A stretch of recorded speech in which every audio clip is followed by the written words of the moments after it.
নমস্কার। খুব সততার সঙ্গে বলছি, কাল সারা রাত ঘুমোতে পারিনি। যতবার চোখের পাতা লেগেছে ততবারই ওই বাচ্চা মেয়েটার ঝলসানো ছবি চোখের ওপর ভেসে উঠেছে। হয়তো আমার মতন আরো অনেকে রাতে ঘুমোতে পারেনি। কিন্তু কি অপরাধ ছিল এই ছোট্ট মেয়েটি? পরিবারটি সিপিএম এর সমর্থক ছিল, এটাই কি অপরাধ? আচ্ছা, বোমা নিয়ে বিজয় মিছিল করেছে এই রকম এর আগে কখনো শুনেছেন? আপনি যে দলই করুন, বুকে হাত দিয়ে বলুন তো। আমাদের রাজ্যের শাসক দল তৃণমূল কংগ্রেস। এই পরিকল্পিত খুনটিকে নিয়ে আমাদের রাজ্যের শাসক দলের নেতা মন্ত্রীদের প্রতিক্রিয়া দেখেছেন? ক্ষমতার দম্ভে সমস্ত মানবিকতা এরা বিসর্জন দিয়েছে। যারা বিজেপিকে ভোট দিয়েছেন তারা কি মনে করেন শুভেন্দু অধিকারী এবং মমতা ব্যানার্জির মধ্যে সামান্য কোনো পার্থক্য আছে? হ্যাঁ, দুজনের মধ্যে একটা পার্থক্য আছে। একজন গুন্ডা আর একজন গুন্ডা কন্ট্রোল করে। যারা তৃণমূলকে ভোট দিয়েছেন তারা নিশ্চয়ই এই মৃতদেহটি দেখে গতকাল রাত্রের ডিনারটি তৃপ্তি সহকারে করেছেন। সময়টা ওই 2010-11 সাল হবে। তৃণমূলপন্থী এক কবির সেই বিখ্যাত উক্তিটি মনে পড়ে যায়। তিনি বলেছিলেন, ব্রেকফাস্ট করার সময় দু তিনটি সিপিএম কর্মীর মৃত্যুর খবর অর্থাৎ খুনের খবর না এলে ওনার ব্রেকফাস্টটা ঠিক জমে ওঠে না। আর সিপিএমদের বলছি, পলিট ব্যুরো, কেন্দ্রীয় কমিটি, রাজ্য সম্পাদক মন্ডলী, জেলা সম্পাদক মন্ডলী, জেলা committee, zonal committee, area committee, শাখা কমিটি, যেখানে যা আলোচনা করার করুন, কিন্তু পথ বার করুন। মানুষ বড় অসহায়।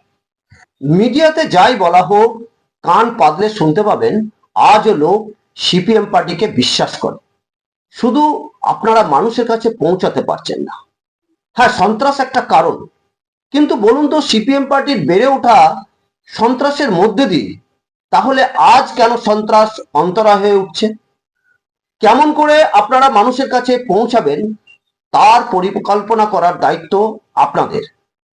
আপনাদের কাছে অনুরোধ, পশ্চিমবঙ্গকে আবার এক ধর্মনিরপেক্ষ, গণতান্ত্রিক, সামাজিক সচেতনে উদ্বুদ্ধ রাজ্যে পরিণত করুন। মানুষ আপনাদের কাছে আশা করে। আপনারাই পারবেন। পথ আপনাদেরকেই বার করতে হবে।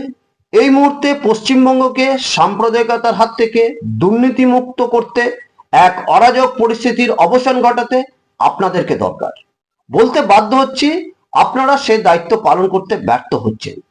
নিজেদেরকে বিশ্লেষণ করুন আর পশ্চিমবঙ্গের দায়িত্ব নিজেদের হাতে তুলে নিন। মানুষের কাছে পৌঁছান, মানুষকে আরো আপন করে নিন। মানুষ আপনাদের পাশে আছে। যদি তা না করতে পারেন, ইতিহাস কিন্তু আপনাদেরকে ক্ষমা করবে না। সন্ত্রাস মোকাবেলা করে পার্টি কিভাবে এগিয়েছে? সিপিএম পার্টিতে শিক্ষিত মানুষের অভাব নেই, তাদের পড়াশোনাও ব্যাপক। সুতরাং তাদেরকে জ্ঞান দেওয়ার বিষয় নয়, তবু বলবো আজকের দিনে সিপিএম পার্টিতে যে বইগুলি আছে সেগুলোকে আর একবার অধ্যয়ন করুন। বিশেষ করে নিচের স্তরে যারা পার্টি করছেন, নতুন ছেলেপিলে, তাদের পড়া উচিত। আপনাদের রেফারেন্সের জন্য এই বইগুলো দেখাতে পারি। এই বইগুলো পড়ুন, অনেকটা হলেও আপনি মনে সাহস পাবেন।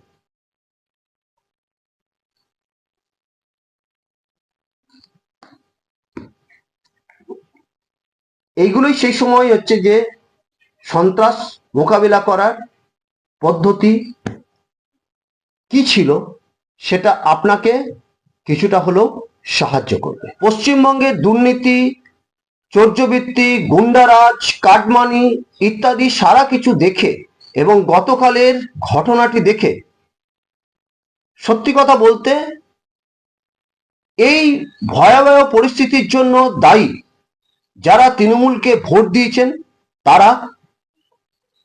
যাদের পরিবার তৃণমূলের কাটমানি বা চুরির পয়সায় চলে সেই পরিবার, রাজ্যের তৃণমূলের বিভিন্ন নেতা কর্মী, তৃণমূলের এমএলএ, এমপি, মন্ত্রিসভা, সর্বোপরি তৃণমূলের বর্তমান পুলিশ মন্ত্রী এবং মুখ্যমন্ত্রী, তাদেরকে ধিক্কার জানাই। এই সরকারের মুখ্যমন্ত্রীকে এটা মনে করিয়ে দিতে চাই, হিটলারের শেষ পরিণতি কি হয়েছিল সেটা আরেকবার পড়ে নিয়ে। সত্যি কথা বলছি, যখন এইসব কথা বলছি তখন এই ভিডিও করার দিকে মন দিতে পারছি না। বারবার সেই ছোট্ট মেয়েটার মুখটা ভেসে উঠছে, তার মায়ের যে কান্না, সেই কান্নাটা এক অসহায় সর্বহারা মায়ের কান্না। এই কান্না বৃথা যাবে না। একদিন না একদিন মানুষের বিচার করবে। আপনি আমি এগিয়ে আসি না আসি, কালের নিয়মে এর বিচার হবে। সেই বিচারের অপেক্ষায় রইলাম। নমস্কার।